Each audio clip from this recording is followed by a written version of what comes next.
दी loud Bihar आप इस channel से जोड़कर रोजाना ताज़ा अपडेट पा सकते हैं। जैसे दिन भर की ताज़ा खबर, सरकार की नई योजनाएं, नए नियम, स्कूल कॉलेज स्कॉलरशिप, रोजगार। तेजस्वी यादव सड़क हादसे में बाल बाल बचे।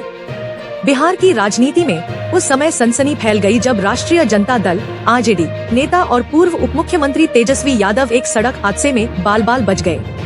यह हादसा शुक्रवार देर रात तब हुआ जब उनका काफिला एक राजनीतिक कार्यक्रम से लौट रहा था। रास्ते में एक तेज रफ्तार ट्रक ने अचानक काफिले की एक गाड़ी को टक्कर मार दी, जिसमें तेजस्वी यादव के निजी सुरक्षा दल के कई जवान घायल हो गए। घटना के तुरंत बाद घायल सुरक्षा कर्मियों को नजदीकी अस्पताल में भर्ती कराया गया, जहां उनकी हालत स्थिर बताई जा रही है। हादसे के समय तेजस्वी यादव दूसरे वाहन में मौजूद थे, जिससे वह सुरक्षित रहे। राजनीतिक प्रतिक्रिया। इस हादसे के बाद राजनीतिक गलियारों में हलचल मच गई है। आरजेडी नेताओं ने इसे एक साजिश करार देते हुए कहा है कि तेजस्वी यादव की सुरक्षा में गंभीर चूक हुई है। पार्टी प्रवक्ता ने मांग की है कि सरकार को इस हादसे की उच्च स्तरीय जांच करानी चाहिए। आरजेडी समर्थकों ने पटना और आसपास के जिलों में विरोध प्रदर्शन किया और सरकार से जवाब मांगा। पार्टी प्रमुख लालू प्रसाद यादव ने भी बयान जारी कर कहा कि यह केवल हादसा नहीं हो सकता। तेजस्वी की बढ़ती लोकप्रियता से कुछ लोग परेशान हैं। प्रशासन की प्रतिक्रिया। बिहार पुलिस ने बयान जारी कर कहा है कि ट्रक ड्राइवर को हिरासत में ले लिया गया है और प्रारंभिक जांच में लापरवाही का मामला सामने आया है। आगे की जांच जारी है। वहीं मुख्यमंत्री नीतीश कुमार ने तेजस्वी यादव की कुशलता पर राहत जताई और घटना की निष्पक्ष जांच का भरोसा दिलाया। तेजस्वी यादव इन दिनों प्रदेश के अलग अलग हिस्सों में जनसभाएं कर रहे हैं और युवाओं के बीच लोकप्रियता तेजी से बढ़ रही है। ऐसे में यह घटना केवल एक सड़क हादसा न होकर राजनीतिक साजिश की आशंका भी पैदा कर रही है। विधानसभा चुनाव से पहले फिर बिहार पहुंचेंगे पीएम मोदी। प्रधानमंत्री नरेंद्र मोदी का बिहार दौरा एक बार फिर राजनीतिक हलकों में चर्चा का विषय बन गया है। आगामी विधानसभा चुनाव 2025 को ध्यान में रखते हुए प्रधानमंत्री लगातार राज्य के दौरे कर रहे हैं। इसी क्रम में 20 जून को वे सीवान के पचरुखी में एक विशाल जनसभा को संबोधित करेंगे। इस दौरे के दौरान प्रधानमंत्री बिहार को सीवरेज और स्वच्छता से जुड़ी बड़ी सौगातें भी देंगे। वे 22 शहरों के लिए 7,170 करोड़ रुपए की सीवरेज ट्रीटमेंट प्लांट (एसटीपी) परियोजनाओं का लोकार्पण और शिलान्यास करेंगे। ये योजनाएं शहरी स्वच्छता को सुधारने और गंगा सहित राज्य की नदियों की सफाई को बढ़ावा देने की दिशा में एक बड़ा कदम मानी जा रही हैं। राजनीतिक विश्लेषक मानते हैं कि प्रधानमंत्री मोदी का यह दौरा न केवल विकास परियोजनाओं को आगे बढ़ाने के उद्देश्य से हो रहा है, बल्कि यह विधानसभा चुनावों के लिए माहौल तैयार करने की रणनीति का हिस्सा भी है। सीवान जैसे सीमांचल और ग्रामीण क्षेत्रों में जनसभा करके प्रधानमंत्री उन क्षेत्रों को टारगेट कर रहे हैं जहां पर बीजेपी को अब भी मजबूत पकड़ की जरूरत है। प्रधानमंत्री के इस दौरे में 2 स्पष्ट संकेत देखे जा रहे हैं। विकासपरक योजनाओं का प्रदर्शन, जिससे शहरी और ग्रामीण वोटरों को साधा जा सके। राजनीतिक उपस्थिति का विस्तार, जिससे बीजेपी का प्रदेश में जनाधार और संगठनात्मक पकड़ मजबूत हो। सीवान और आसपास के जिलों में प्रधानमंत्री के आगमन को लेकर तैयारियां तेज हैं। बीजेपी के स्थानीय कार्यकर्ता बूथ स्तर तक प्रचार अभियान चला रहे हैं। उधर विपक्षी दल इस दौरे को चुनावी स्टंट बता रहे हैं और आरोप लगा रहे हैं कि हर दौरे में सिर्फ उद्घाटन होता है, धरातल पर विकास नदारद है। बिहार की राजनीति से अचानक गायब हुए कन्हैया कुमार, कांग्रेस खेमे में हलचल।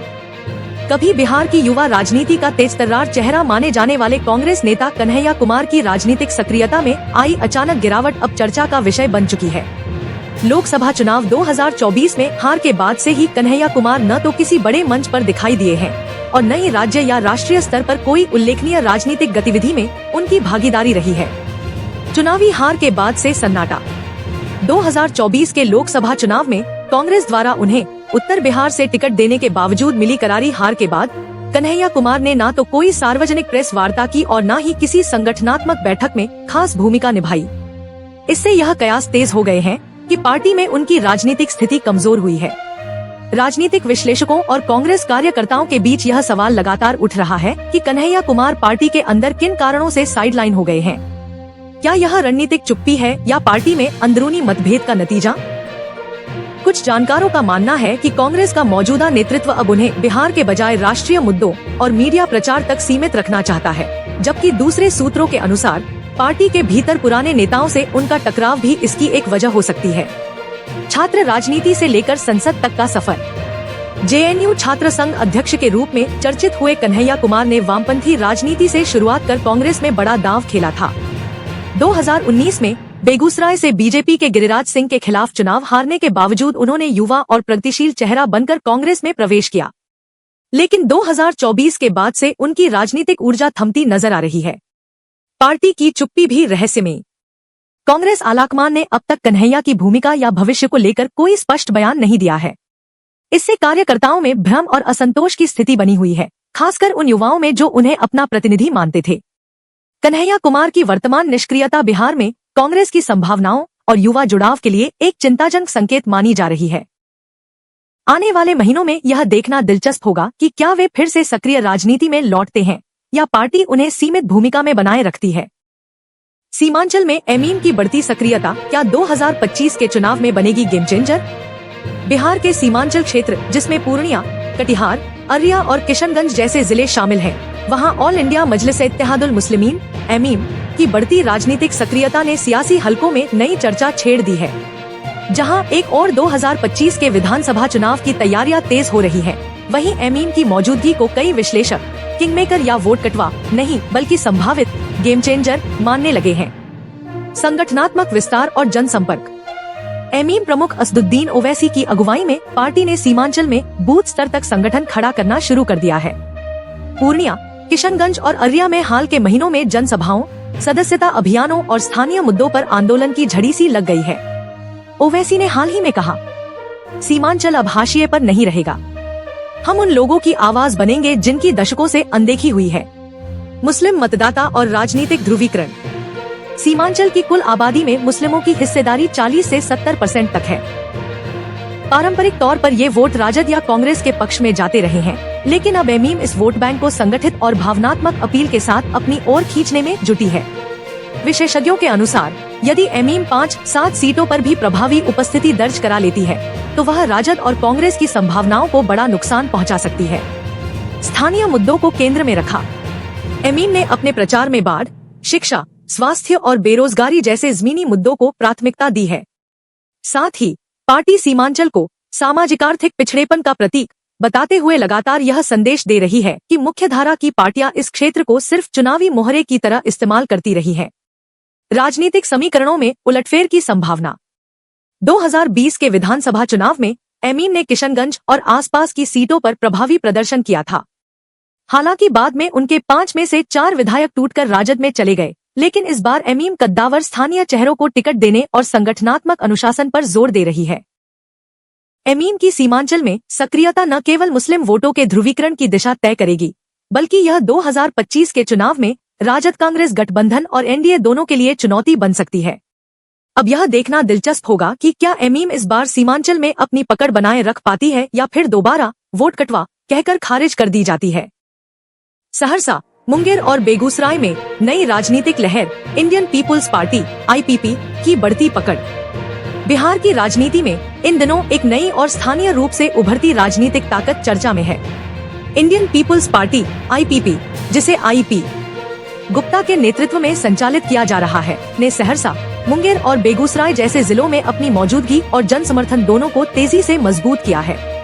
स्थानीय मुद्दों को केंद्र में रखकर आगे बढ़ती आईपीपी का राजनीतिक फोकस बड़े बड़े घोषणाओं की बजाय स्थानीय समस्याओं की पहचान और समाधान पर है। पार्टी बाढ़ राहत, भूमिहीनों के अधिकार, कृषि बीमा की गड़बड़ियां, नदियों के कटाव और औद्योगिक उपेक्षा जैसे मुद्दों को जोर शोर से उठा रही है। आईपीपी के कार्यकर्ता गांव-गांव में जन संवाद यात्रा निकाल रहे हैं और चुनाव से पहले जमीनी स्तर पर संगठनात्मक पकड़ मजबूत करने में लगे हैं। युवाओं और शिक्षित वर्ग में पकड़। आईपीपी ने कॉलेजों और प्रतियोगी परीक्षाओं की तैयारी कर रहे युवाओं को लक्षित करते हुए शिक्षा और रोजगार के मुद्दों को प्राथमिकता दी है। सहरसा और मुंगेर में युवाओं के बीच पार्टी को लेकर एक वैकल्पिक उम्मीद के रूप में देखा जा रहा है, खासकर तब जब परंपरागत पार्टियों से असंतोष का माहौल है। आईपीपी गुप्ता का चेहरा, बाहर से नहीं, बिहार से नेतृत्व। आईपी गुप्ता, जो खुद मध्यम वर्गीय पृष्ठभूमि से आने वाले सामाजिक कार्यकर्ता रहे हैं, अब पार्टी को जमीनी नेतृत्व और जनता के बीच से निकले चेहरों के साथ पेश कर रहे हैं। उनका दावा है, हम जनता के एजेंडे पर राजनीति कर रहे हैं, जाति धर्म के नाम पर नहीं। चुनाव में क्या हो सकती है भूमिका? विशेषज्ञों का मानना है कि यदि आईपीपी अपने संगठन को और मजबूत कर पाती है और कुछ प्रभावी प्रत्याशी उतारती है तो यह स्थानीय सीटों पर समीकरण बिगाड़ने की ताकत रखती है। खासकर बेगूसराय और सहरसा, जहां युवा मतदाता और किसान वर्ग लंबे समय से मुख्यधारा की पार्टियों से असंतुष्ट हैं। इंडियन पीपल्स पार्टी की यह नई लहर पारंपरिक राजनीति से हटकर स्थानीय जनभागीदारी और जमीनी समस्याओं को केंद्र में लाकर बिहार में एक वैकल्पिक राजनीति की संभावना जगा रही है। आने वाले महीनों में यह देखना रोचक होगा कि क्या यह लहर सिर्फ प्रचार तक सीमित रहती है या 2025 के विधानसभा चुनाव में वास्तविक राजनीतिक चुनौती बनकर उभरती है। छपरा में दोहरी हत्या से दहशत, विपक्ष ने नीतीश सरकार पर बोला हमला। बिहार के छपरा जिले में अपराधियों ने दिनदहाड़े एक गोदरेज शोरूम संचालक और उनके भाई की गोली मारकर हत्या कर दी। इस दोहरे हत्याकांड से पूरे इलाके में आक्रोश और भय का माहौल बन गया है। पुलिस के अनुसार हमलावरों ने कारोबारी भाइयों पर तब हमला किया जब वे अपने शोरूम से बाहर निकल रहे थे। मौके पर ही दोनों की मौत हो गई। घटना का राजनीतिक तूफान। इस जघन्य हत्या की खबर आते ही विपक्ष ने मुख्यमंत्री नीतीश कुमार और उनकी सरकार पर कानून व्यवस्था की विफलता का आरोप लगाया है।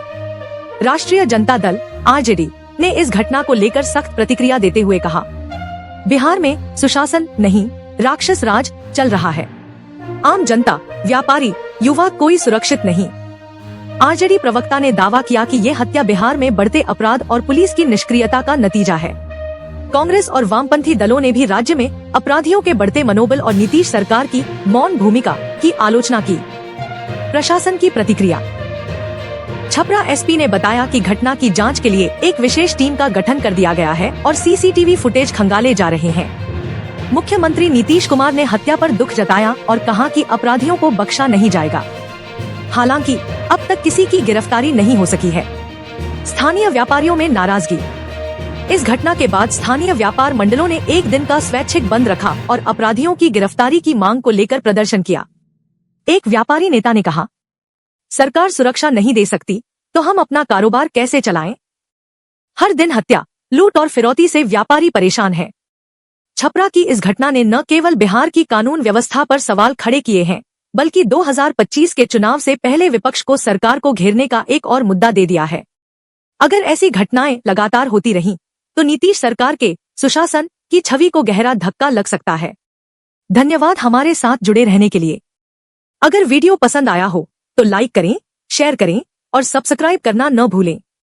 बेल आइकन दबाएं ताकि बिहार की राजनीति की हर नई खबर आप तक सबसे पहले पहुंचे। मिलते हैं अगली रिपोर्ट में, तब तक के लिए नमस्कार।